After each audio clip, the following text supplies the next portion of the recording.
សូមជូនរឿងនិទានរឿងឆ្កែខ្ជិលធ្វើស្រែកាលពីដើមឡើយគោបានបបួលឆ្កែឲ្យចូលរួមធ្វើស្រែ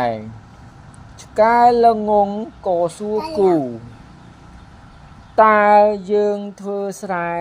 ដូចម្ដេចទៅគោឆ្លើយដំបូងជួរហើយសាប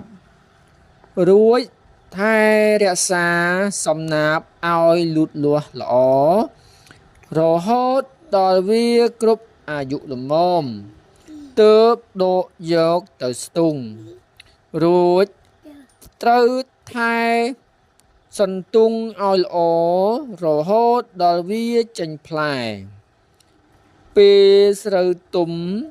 យើងត្រូវច្រូតរួចដឹកយកទៅផ្ទះឆ្កែ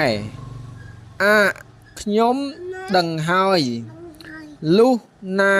តែយើងយកស្រូវទៅដល់ផ្ទះទើបយើងអាចស៊ីបានគោនិយាយទេឯងនិយាយខុសហើយ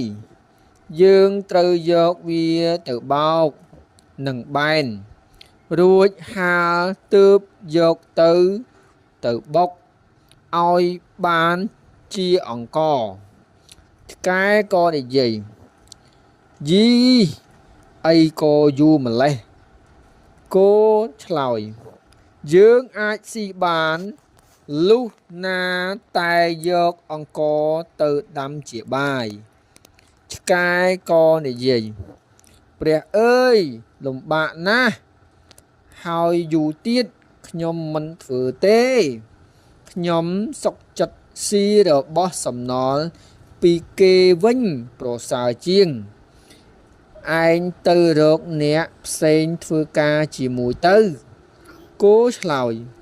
បើឯងខ្ជិលក៏តាមចិត្តទៅចឹងចោះខ្ញុំនឹងទៅធ្វើស្រែជាមួយមនុស្សវិញ